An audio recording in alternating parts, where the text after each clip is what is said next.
제16차 비상대책위원회의를 속개합니다.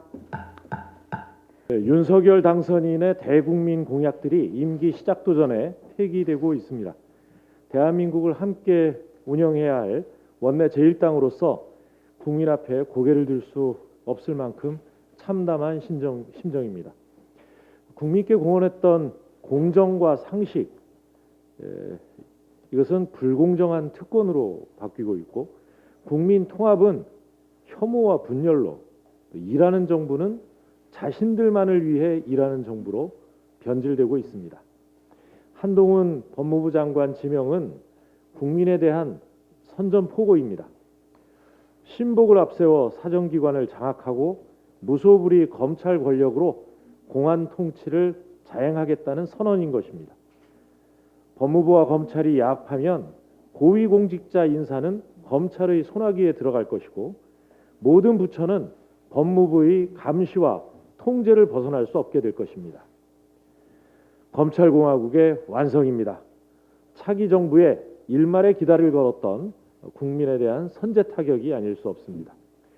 노태우 정권 몰락이 권력의 황태자에서 비롯됐고, 김영삼 정권이 소통령 때문에 국민들께 외면받았던 역사, 잊어서는 안 될 것입니다.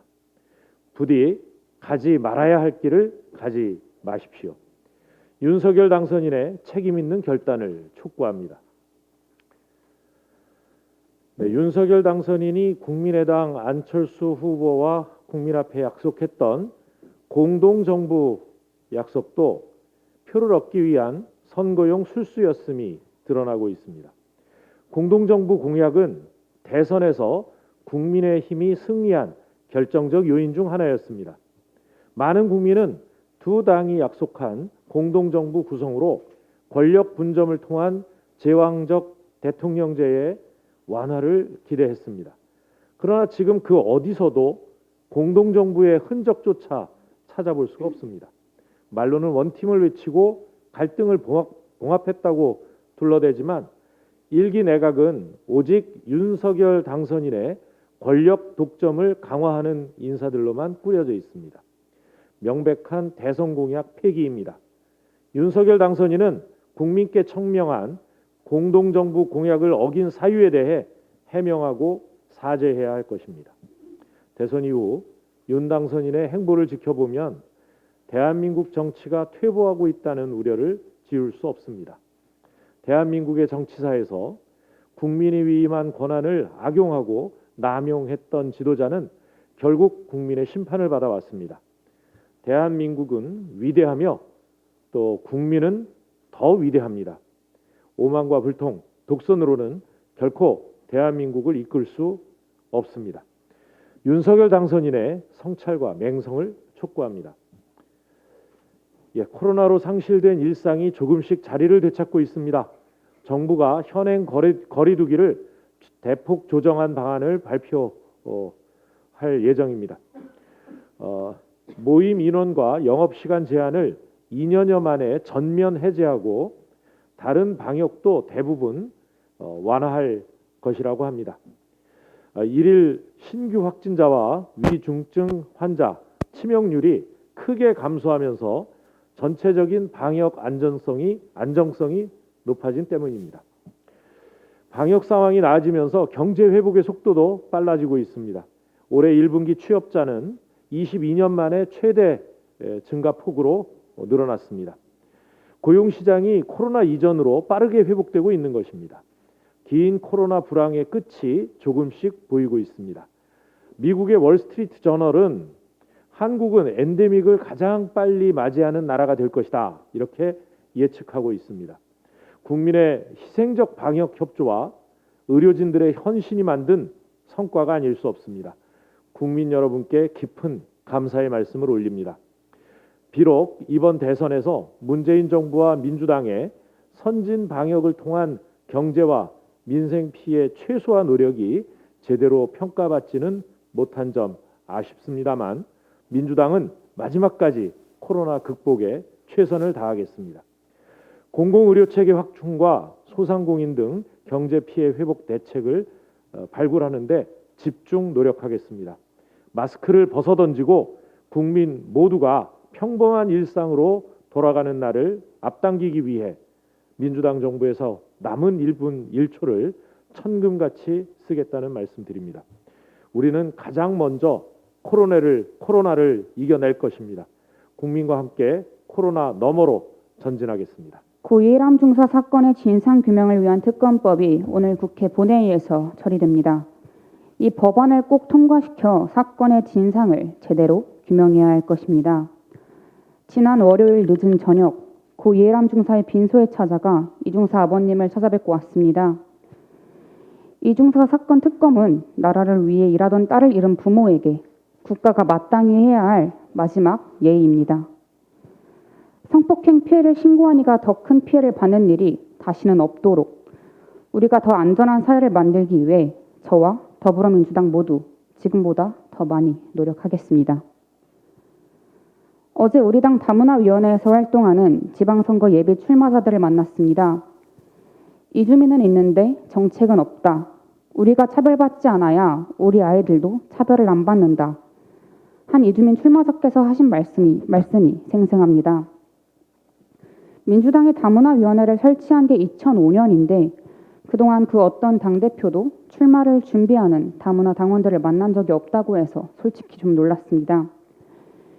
이미 우리나라에 살고 있는 이주민이 215만 명 정도가 된다고 합니다. 이에 따라 행정 수요도 크게 증가하고 있는데 우리 정치권이 외국인 주민에 대한 권리 보호에는 다소 인색한 것 같습니다. 우리 당 다문화위원회와 당내 정치 아카데미를 통해 오랜 시간 정치적 역량을 키워온 이주민들이 이번 지방선거에서 비례대표로 더 많이 추천될 수 있도록 하겠습니다. 윤석열 당선인께서 법무부 장관의 한동훈을 지명하면서 민주당과 국민의힘이 강대강 대결 구도로 가고 있습니다. 검수완박 이슈가 모든 것을 빨아들이고 있는 이 시점에 과연 우리 국민의 최고 관심사가 검찰 문제인지 자문해 보아야 합니다. 지방선거에서 지역 주민의 삶은 어떻게 개선하고 어떻게 지역을 발전시킬 것인지, 코로나 방역 조치를 해제한 다음 어떻게 국민 건강은 지킬 것인지, 날로 치솟고 있는 물가와 전세 보증금은 어떤 대책을 세울 것인지가 실종되어서는 안 됩니다. 이렇게 강대강으로 대치하는 모습을 보이며 국민의 피로도를 높이고 정치 혐오를 키우는 일을 이어가선 안 됩니다. 우리도 윤석열 당선인의 도발에 대해 좀 더 차분하게 접근해야 합니다. 국민의 관심사에 민주당의 관심사를 일치시켜야 합니다. 저들이 정치 보복을 하겠다는 도발을 해도 보다 차분하게 대응해야 합니다. 윤석열 당선인은 공정과 정의를 내세우고 당선이 됐습니다. 당선인이 정호영 복지부 장관 후보자 자녀의 입시 비리와 한동훈 법무부 장관 후보자의 검언 유착 사건을 조국 전 장관을 수사하던 수준으로 하는지, 측근이라고 감싸고 덮어버리는지 일단 지켜봤으면 합니다. 만약 윤 당선인이 조국 전 장관에게 적용했던 잣대를 자신과 측근에게는 적용하지 않는다면 국민이 나서서 심판할 것입니다. 윤석열 당선인도 한동훈을 내세워 국민이 걱정하는 정치 보복에 검찰 시대를 열겠다는 어리석은 시도를 멈추고 민생과 국민을 돌보는 일에 더 집중하시기 바랍니다. 어제 여야의 공직선거법 합의가 있었습니다. 도화지 위에 작은 점 하나를 찍었지만 결코 그 의미가 적지 않습니다. 여야 합의로 거대 양당의 독식 구조를 깨고 정치적 다양성을 높이는 다당제와 다원적 민주주의가 물꼬를 텄습니다. 대선 때 국민께 드린 정치개혁 약속에 작지만 소중한 첫걸음을 내딛게 되었습니다. 물론 아쉬움도 큽니다. 하지만 최선을 다한 결과입니다. 여야 간 이견으로 기초의원 선거구의 전면적인 다당제 실시를 이뤄내지는 못했지만 민주당으로서는 끝까지 포기하지 않으면서 국민의힘을 설득하고 정의당과 소통하며 이뤄낸 결과입니다. 우리가 제밥에 관심을 두었다면 이번 합의에 이르지 못했을 겁니다. 몇 번이고 엎어진 밥상을 차리고 또 차리면서 오로지 정치개혁을 향한 사명감과 인내심을 갖고 어렵게 협상을 이어왔습니다. 우리 민주당이 다당제 추진의 의지와 기득권 포기의 진정성을 가지고 만든 이 합의사항이 제대로 적용되어 의미 있는 선거 결과로도 이어지길 바랍니다. 정치교체, 정치혁신은 민주당의 변함없는 당론입니다. 다양한 목소리가 반영되고 표 받은 만큼 의석수를 가져가게 하는 선거제도 개선은 선택이 아니라 필수입니다. 정치개혁에 고삐를 늦추지 않고 국민과의 약속을 계속 지켜나가겠습니다. 어제 윤석열 당선인과 안철수 인수위원장이 만찬 회동을 했습니다. 자리 다툼으로 갈라선 쇼윈도 부부의 염치 없는 쇼에 불과합니다. 한번 금이 간 그릇은 반드시 깨집니다. 사실상 공동정부는 문 닫았다고 봐야 합니다. 공동정부를 깨면서까지 제19를 챙기는 윤석열 당선인의 인사 폭주와 오만과 독선이 변하지 않는 한 공동정부 복원은 언감생심입니다. 정호영 보건복지부 장관 후보자는 공정이 무너진 대표적인 인사입니다. 자녀들의 아빠 찬스 경북대 의대 편입학 의혹이 갈수록 커지고 있습니다. 현재까지 드러난 사실만으로도 편입 전형 과정의 공정성을 의심하기에 충분합니다. 저출생과 성범죄에 대한 왜곡된 인식도 국민이 용납하기 어렵습니다.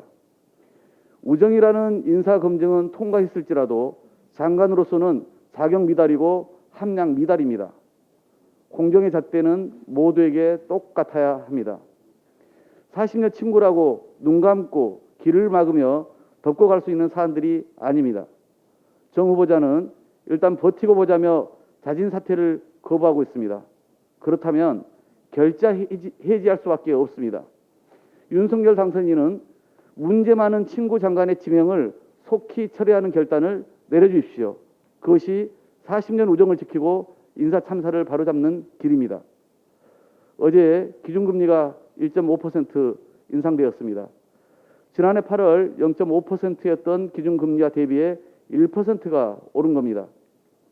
올해 안에 추가 인상도 불가피하다고 합니다. 무엇보다 코로나19로 대출이 급격히 늘어난 소상공인과 자영업자 등 서민들 이자 부담이 걱정입니다. 한국은행은 금리 1% 상승 시 가계이자 부담은 연간 13조 원이 증가할 것으로 보고 있습니다. 소상공인과 자영업자들의 채무 탕감 등 채무 부담 완화 대책이 시급합니다. 코로나19 시국이 장기화되면서 산소 호흡기로 겨우 버텨온 자영업자들의 골든타임마저 놓쳐서는 안 됩니다. 어려움을 겪는 분들의 채무를 국가가 매입해서 채무 탕감과 면제 등 채무 조정을 실시해야 합니다. 자영업자와 소상공인 피해는 정부 방역 지침에 따른 고통 분담의 결과였습니다. 이분들의 숨통을 트여줘야 할 의무가 있습니다. 윤석열 당선인은 말로는 민생을 챙기겠다고 하지만 실상은 민생 무대책입니다. 윤석열 당선인과 인수위에 촉구합니다. 채무 부담 완화를 위한 특단의 대책을 시급하게 내놓아야 할 것입니다. 이상입니다.